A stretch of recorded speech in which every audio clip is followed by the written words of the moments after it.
Boa noite, pessoal. Eu sou a Fernanda, sou farmacêutica do laboratório e corresponsável, né, do laboratório dos estéreis. Vou estar apresentando a área, falando um pouco sobre alguns assuntos pertinentes. Primeiro, queria agradecer a participação de vocês e dizer que vocês podem mandar dúvidas, né? E a gente vai abrir um espacinho no final, a gente responde, tá bom?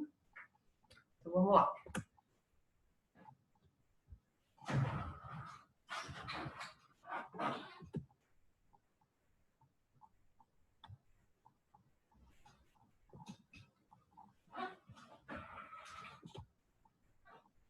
Primeiro eu vou falar um pouco da legislação, porque tem umas diferenças, né?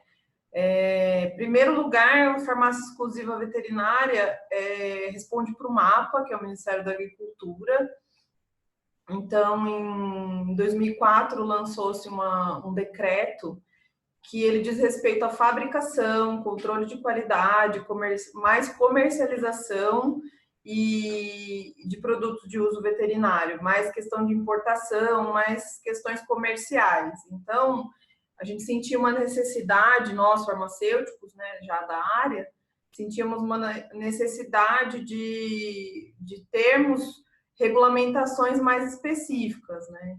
E em 2005, então veio a N11, que trata mais de um regulamento de boas práticas de manipulação, aí sim diz respeito à nossa área, né, de produtos veterinários.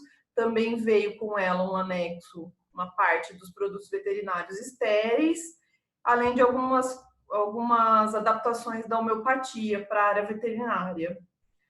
E quando a gente não acha legislação no mercado, né, da nossa área, a gente precisa se basear em alguma coisa. Então, além disso, o laboratório de Curitiba, né, que foi o pioneiro nessa área exclusiva veterinária, buscou RDC 67, que é da Anvisa, como base, e uma ISO específica para a área estéreo. Além disso, aqui na Drogavet São Paulo, a gente tem a ISO 9001, versão 2015, e nós somos certificados desde 2008. Fomos a primeira farmácia veterinária com selo ISO 9000 no Brasil. Bom, a nossa implantação do laboratório dos estéreis, né, começou em 2015, foi o início do nosso processo. Curitiba já tinha, por sermos franquia, a gente tem que, né, seguir o processo. Nós, em São Paulo e Curitiba, somos as únicas farmácias, as únicas unidades autorizadas a manipularmos produtos estéreis, e nenhuma outra Drogavet tem, né? Somente Curitiba e São Paulo. Por questões do próprio mapa, diferença de interpretação na questão da fiscalização, o nosso processo foi um pouco mais moroso do que em Curitiba. E aqui em São Paulo, nós tivemos que fazer um processo de validação da nossa água, porque a legislação pede, né, que seja ou comprada de um órgão, né, lógico, validado, um fornecedor, ou que a gente produzisse a nossa água. Mas, de qualquer forma, todo laboratório tem que ser responsável pela qualidade da água que está produzindo. Se num laboratório comum a gente já tem que ser responsável pela qualidade da nossa água, imagine num laboratório estéril, onde o cuidado tem que ser muito maior. Eu vou mostrar essas diferenças daqui a pouquinho.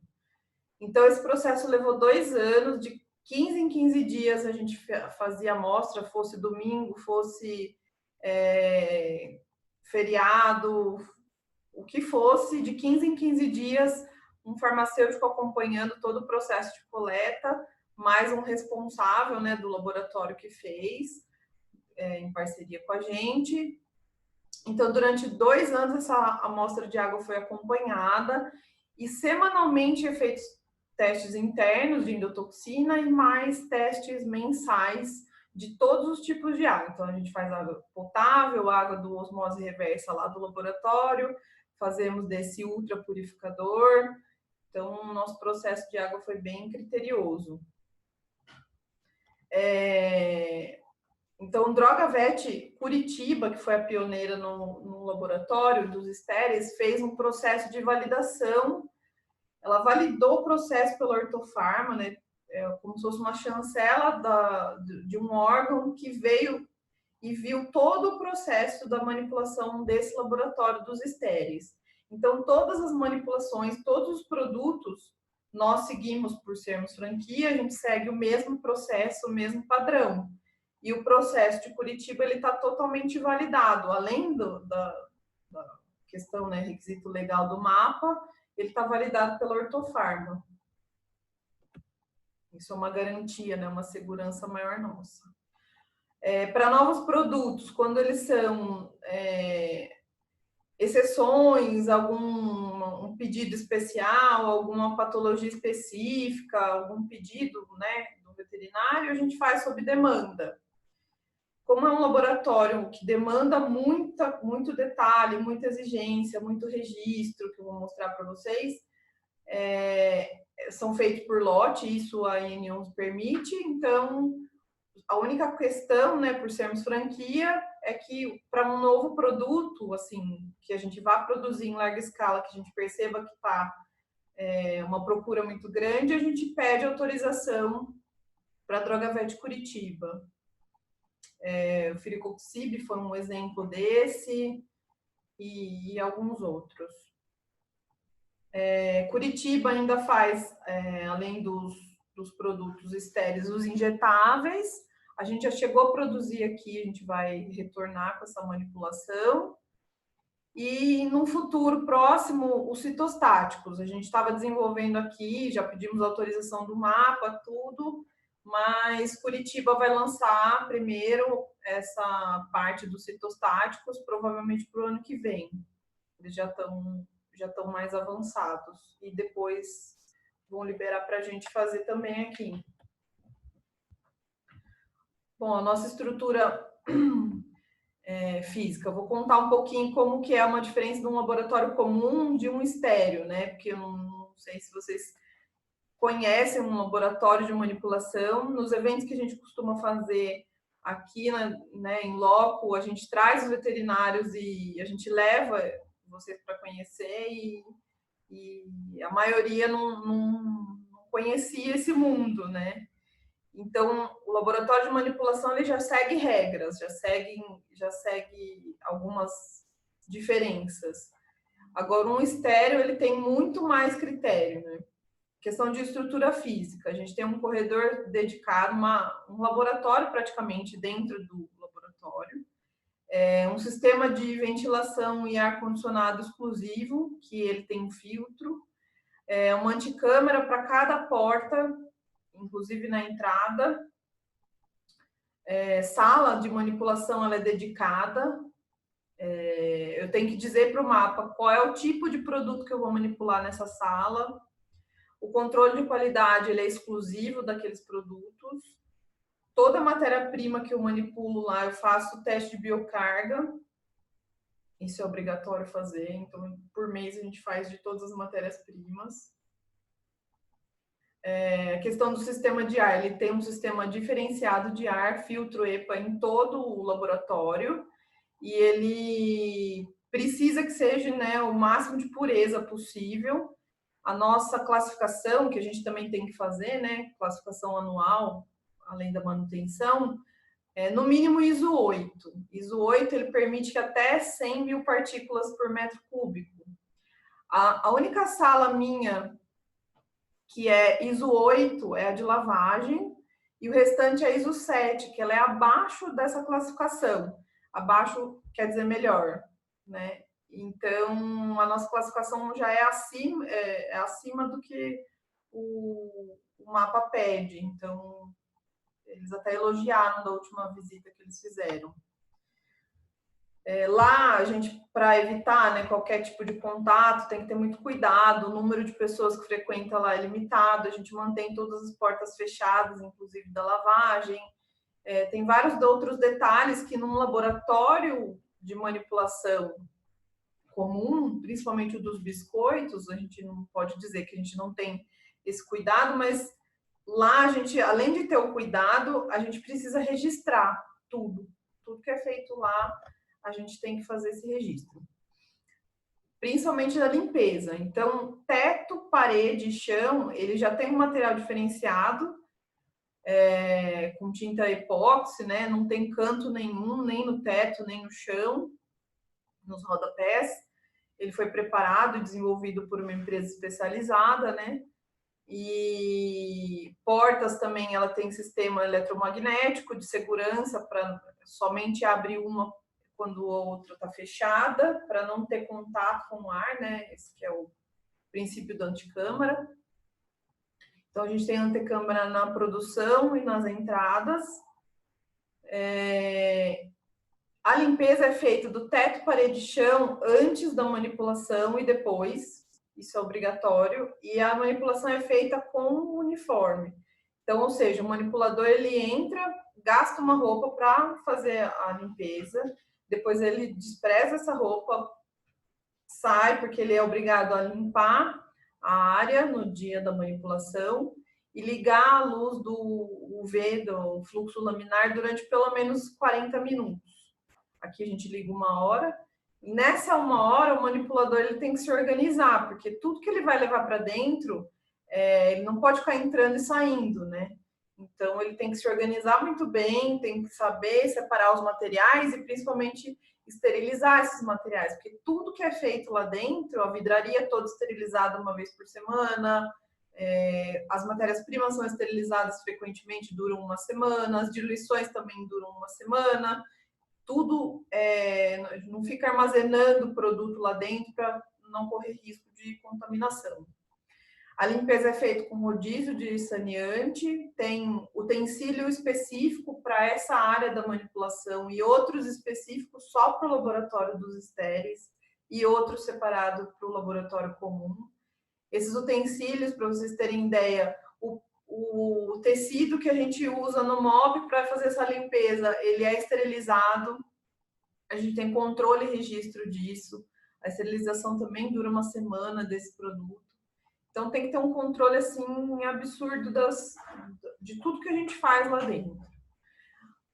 Uniforme e EPI, né? Então, a limpeza é feita somente com macacão e ele, em seguida, nessa 1 hora, ele vai, limpa, tira a roupa, sai, fica com uma roupa específica do laboratório, né? Que já é fora, né?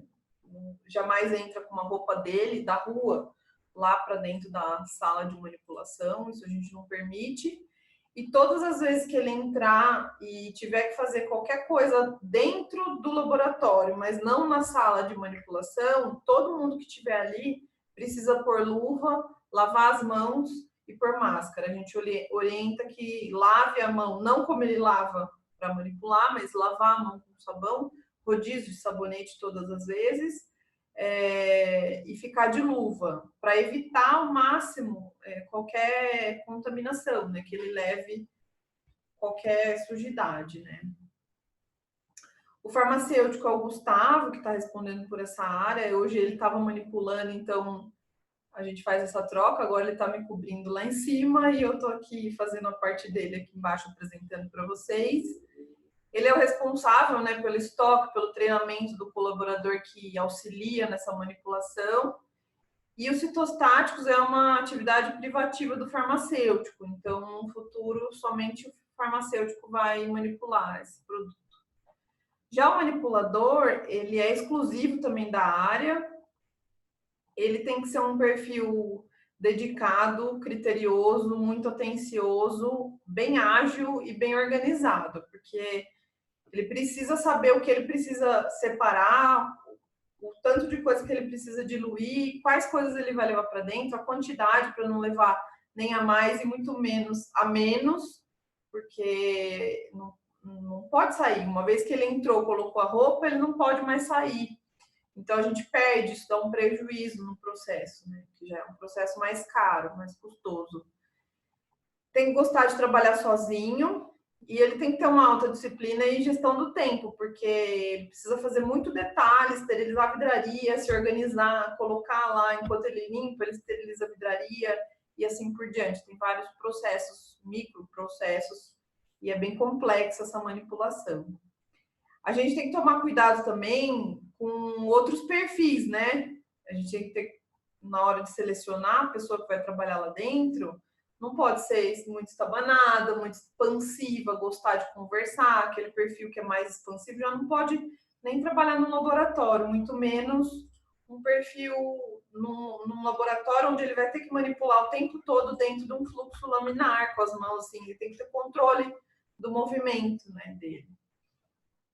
Principalmente perfil mais ansioso, porque a gente já teve caso de testar, né, a pessoa queria muito, a gente testou, vamos fazer um teste, então tá, a gente abriu a vaga, a pessoa entrou, não ficou, era para ficar 2 horas na sala de manipulação, não ficou 40 minutos, quis sair, porque tem gente que tem pânico, né, e aí só acaba descobrindo nesses gatilhos, então tem que tomar cuidado. Então, tudo é esterilizado antes, depois da manipulação também, de novo.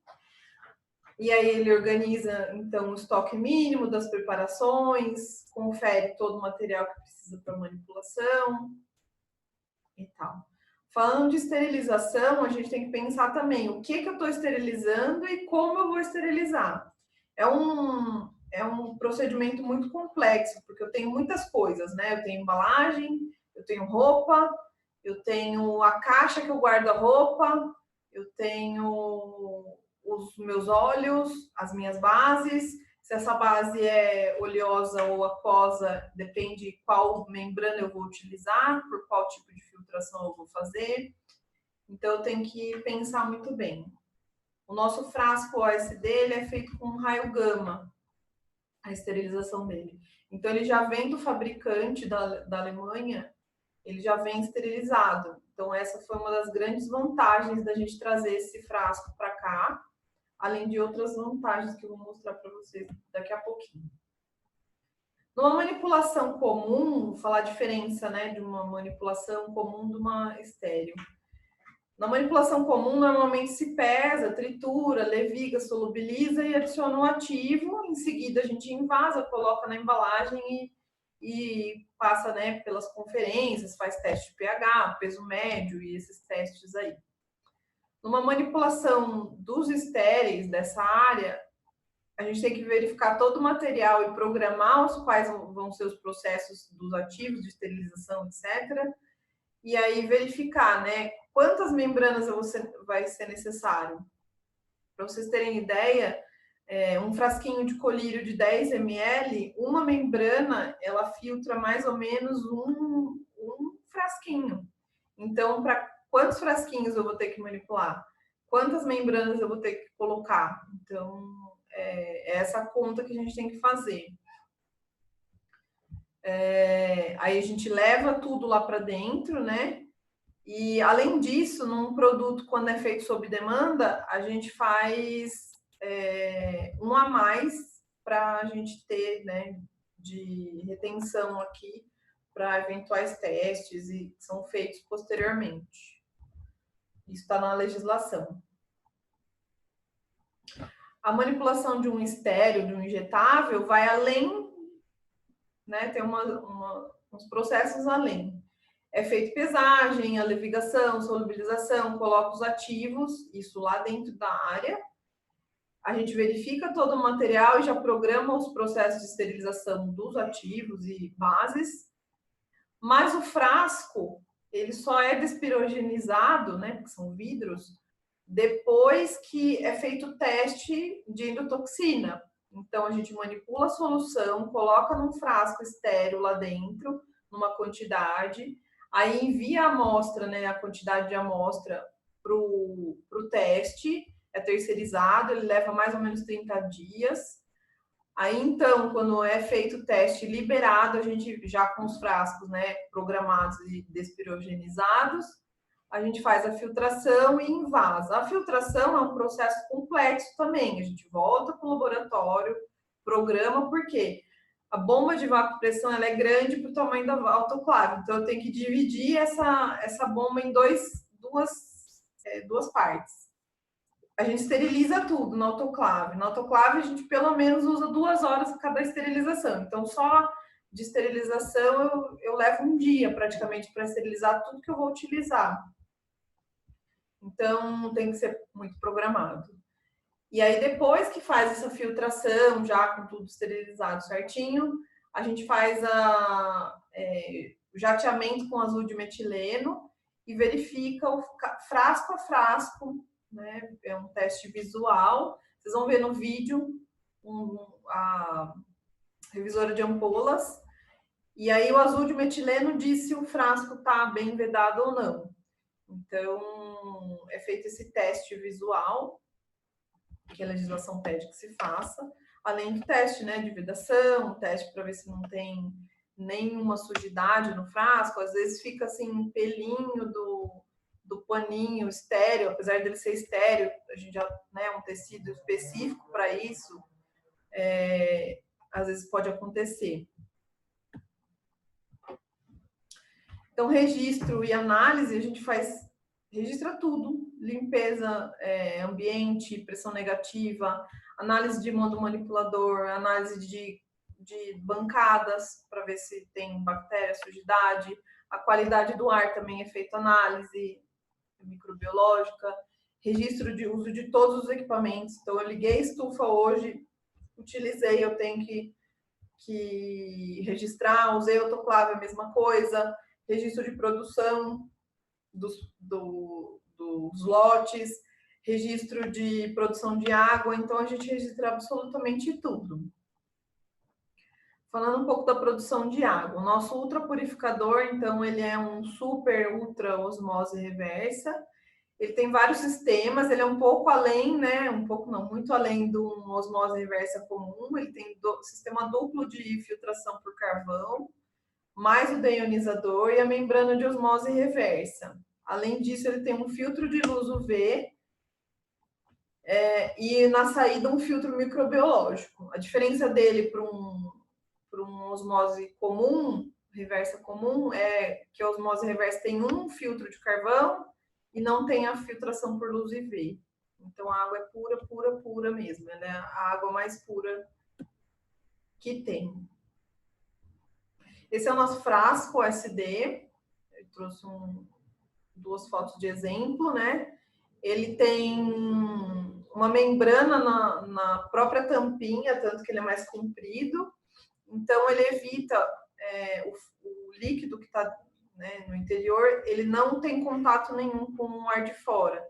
Já no frasco comum, quando ele é apertado, para fazer a gotinha, ele precisa que o ar entre. Então, ele acaba tendo uma contaminação, assim, pode ter, né? A gente nunca teve casos, mas pode ter. Em comparação com esse, esse é muito mais seguro. Só que somente líquidos de base aquosa podem ser envasados nesse frasquinho, porque a membrana dele não permite líquidos oleosos, né? Ela acaba não passando e a gente acabaria tendo ruptura dessa membrana de filtração. Aqui do lado esquerdo a gente tem as plaquinhas que são utilizadas para verificação de bancada e mando manipulador. E do lado direito a gente tem um manômetro, uma seringa e uma membrana. Esse anelzinho amarelinho é a membrana que a gente usa para filtração. E a gente tem que fazer teste de ponto bolha, que a gente chama, em cada lote, né, das membranas. Então, é assim que a gente monta para fazer o teste. Agora eu vou passar um vídeo do laboratório para vocês, que mostra, né, ilustra bem todas as passagens. Aí, em seguida, se vocês tiverem dúvida, estou à disposição.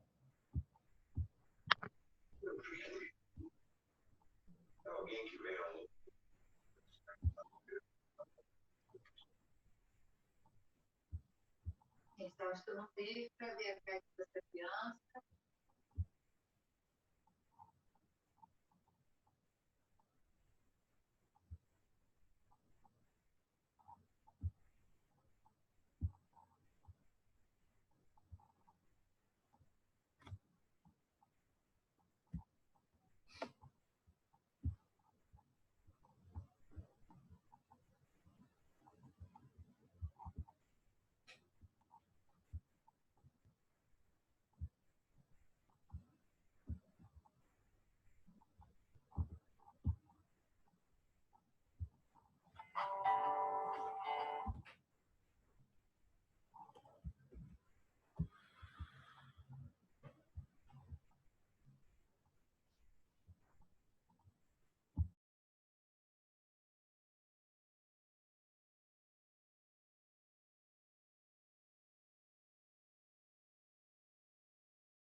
Também não tem futuro, né?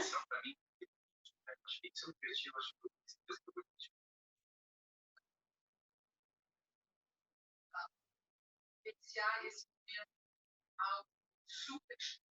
E aí eu quero ficar essa emoção passar toda.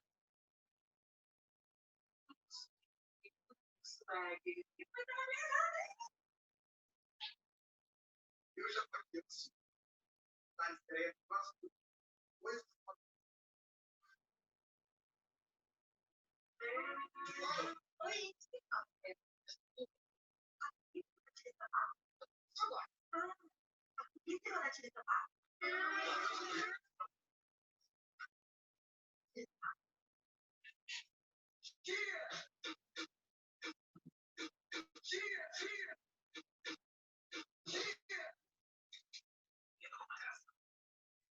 Esta. Não, esta. Pensou em comer bem, agradou? Pensou em atitude.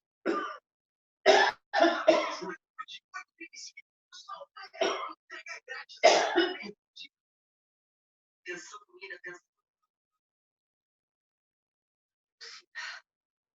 Nós duas precisamos ter conversa. Então, esse foi o vídeo de um tour que a gente gravou, né?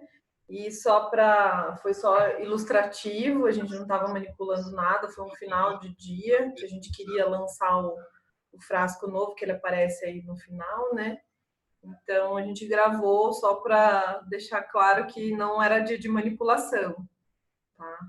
E nesses eventos que a gente recebe veterinários, também a gente faz de uma forma que seja sempre no final do dia e não ocorre manipulação no dia seguinte, porque o laboratório leva um tempo, né? Como entra e sai muita gente, a gente procura entrar grupos pequenos, mas entra e sai muita gente que o filtro EPA, né, ali ele não está ambientado, ele leva um tempo até voltar à classificação dele atual. Então, a gente, por segurança, não manipula no dia seguinte.